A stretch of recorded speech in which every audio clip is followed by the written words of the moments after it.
কখন আমরা এখানে উপস্থিত আছি, কতক্ষণ আছি কেউ বলতে পারি না, তাই না? আকাশে ঘুড়ি ওড়ে, সুতোটা কিন্তু একটা মালিক ধরে রাখে, যখন টান দেয় কাছে চলে আসে। তার ইশারা ছাড়া গাছের একটা পাতাও পড়ে না। বলে, শ্রীহরি, তুমি আমাকে যদি বলো তাহলে আমি ঝরে পড়তে পারি। তার ইশারা ছাড়া চন্দ্র সূর্য যেমন ওঠে না, এই জগৎ মাঝারে আমি কি করছি, আমি কি করব, আমি কেমন ভাবে তবু থাকবো, তার ইশারা ব্যতীত হয় না। আজ আমার অশ্বিনী গোসাই যখন দেহ রাখবেন, তার আগে বলছে, আমার যত ঠাকুরের ভক্ত আছো আমার ভাইয়েরা, আমার গুরুচাঁদের জন্য প্রাণ কাচ্ছে, আমায় একটু নিয়ে চলো। অশ্বিনী আমার পায়ে একটা আঘাত লেগে ব্যথা থেকে ব্যথা হতে এমন ব্যথা হয়েছে, আর থাকতে পারছে না, এত কষ্ট। যে অশ্বিনী আজকে এই গানখানি লিখেছিল বলে এই বইগুলো আমরা শ্রীহরিকে ধরতে পাই, কারণ যে আসরে 3টে গান হয়, আমার হরিচাঁদ গুণনিধি সেখানে উপস্থিত হয়। আজ অশ্বিনী এই গান লিখেছিল বলে আজকে সৌমিত্র প্রাধান্য আছে, আমি খেয়ে বেঁচে আছি। বিক্রি হতে হয়েছিল বলে তা, কিন্তু এর সম্মান দিতে পারি না। গুরুচাঁদের কাছে যখন নীল রতন সহিত তার সব ভক্তরা নিয়ে গেল, গিয়ে গুরুচাঁদকে বলছে, বাবা, তোমার ময়না পাখিটা এমন ব্যথা পেয়ে আর সহ্য করতে পারছে না। গুরুচাঁদের কাছে গিয়ে যখন প্রণাম করেছে, গুরুচাঁদ আমার বলছে, অশ্বিনী বড় কষ্ট হচ্ছে না বাবা, অশ্বিনী বড় কষ্ট হচ্ছে না। মরণের টান, মরণের ব্যথা যে এত বড় ব্যথা, জগতে তার মতো আর বড় ব্যথা নেই। ওমা কথা বলো না, আমরা একটু ভাব জগতের ভিতরে থাকি, তাই না? আমার অশ্বিনী জানছে, যদি আমি বাবা গুরুচাঁদকে বলে দিই যে আমি কষ্ট পাচ্ছি, তাহলে আমার ব্যথাটা বাবা নিলে বাবা সেই কষ্ট সহ্য করতে পারবে না। কত ভালোবাসে, তাই তো সে বলতে পেরেছিল, ভালোবাসে গুণমণি দশা করেছেন তিনি। তাই আমার অশ্বিনীকে বলেছিল, স্বদেশের বাসনা হয়েছে না। অশ্বিনীকে যখন পাঠিয়ে দিল, সবার সঙ্গে দেখা করলো, নিজের ছেলে অমূল্যকে দেখলো, সবার সঙ্গে দেখা করে সে যখন চলে যাবে, তখন ভাবছে যে এই মানুষগুলোর সঙ্গে এতদিন ধরাতলে ছিলাম, কে কখন হারিয়ে যেত জানি না। যেমন আমার ওই 2 মা একসঙ্গে এসেছে হরিবাসরে একসাথে, 2 জনের ভিতরে কে কখন চলে যাব আমরা জানি না। এই পার্থিব জগতে এসে আমিও আমার অনেক বন্ধুকে এই বয়সে হারিয়ে ফেলেছি। সব থেকে বেশি হলো আমার কাকা, ছোট কাকা, যার হাতে আমি ছোট করে মানুষ হয়েছি, যে মানুষটা পছন্দ করে আমায় জামা কিনে দিত। শ্রীরাম ওরাকান্দির বারণীর দিনে সবাই হরি নাম করতে বারণীতে যাচ্ছে, আর আমি আমার প্রাণ প্রিয় কাকাকে নিয়ে যাচ্ছি শ্মশানে। দাও দাও করে আমার সম্মুখে পুড়ে ছাই হয়ে গেল, পুষ্ট পিণ্ড দেখছি। সেখানে বসে আমি গান করেছিলাম, করেছি মহাযজ্ঞের আয়োজন। সত্যি তুই তো মহাযজ্ঞ, এই যজ্ঞ প্রতিটা মানুষের সঙ্গ করতে হবে। যে মানুষগুলোর সঙ্গে আছি, যে দাদাদের সঙ্গে আমি সঙ্গ করছি, কত মানুষকে কখন কোন সময় হারাবো নিজেই জানি না, তাই বড় কষ্ট হয়। আর সেইখানে দাঁড়িয়ে থেকে আমার অশ্বিনী গোসাই পথ দিলেন। এবারে এই খেপে দেখা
তারে যেন পাই এই দেখা শেষ দেখা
আশীর্বাদ করো সকলে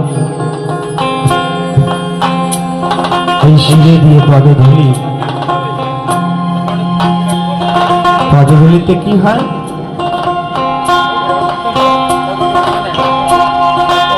আমার গুরুচাঁদ ঠাকুরের একদিন মাথায় যন্ত্রণা হয়েছে। শ্রীধামে উপস্থিত আমার তারক গোসাই তারককে বলছে, তারক আমার মাথায় তো যন্ত্রণা হচ্ছে, দেখো না কেমন করে ঠিক হয়, কোন হরিভক্ত আছে কিনা তার চরণধূলি নিয়ে আসো না একটু। তারক আমার কি করবে, চারিদিকে খুঁজে পাচ্ছে না ঠাকুরের ভক্ত কোথায় কোথায় একজন হরিভক্ত পাবো।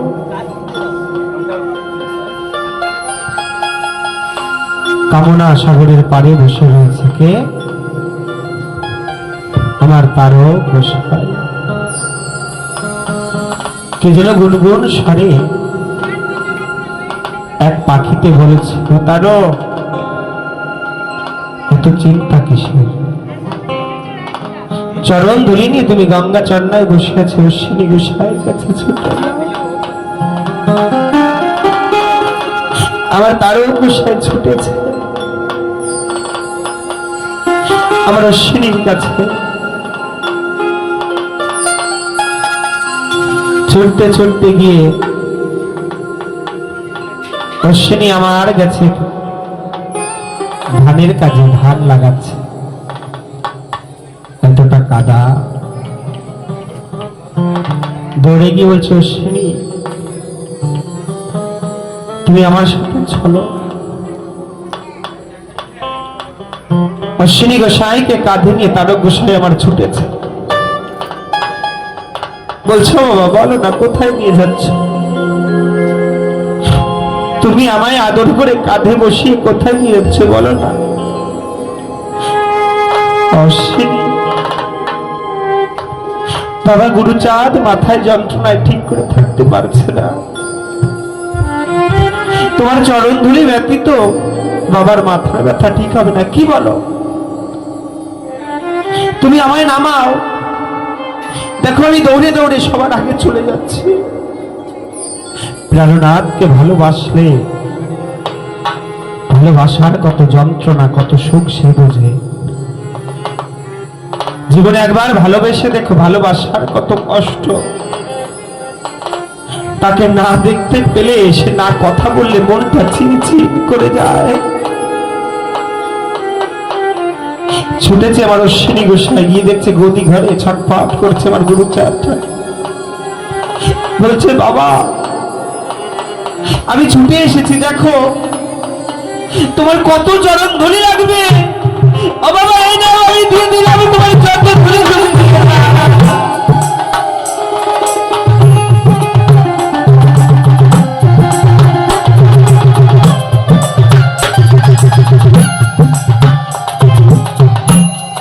এই বাড়ি কি আমরা কেউ কারোর চরণ পাবো না? আমার আজ এখানে চরণ ধুলি পেয়েছি, এক সখী আর এক সখীর চরণ ধরে সে চরণ ধুলি নিয়ে করিয়ে নাও। এই চরণ ধুলি ব্যতীত ওই পাড়ের করি তো যাবে না। আজ অশ্বিনী গোসাই আমার বলছো, আমার যত ভক্ত ভাই আছো, এসো না আমার শিরে চরণ ধুলি দাও, যে আমি তোমাদের ছেড়ে চলে যাচ্ছি ওই ভবনদীর পাড়ে গিয়ে যদি করি আমি ক্ষমা করতে পারি। হরি বল, হরি বল।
চলে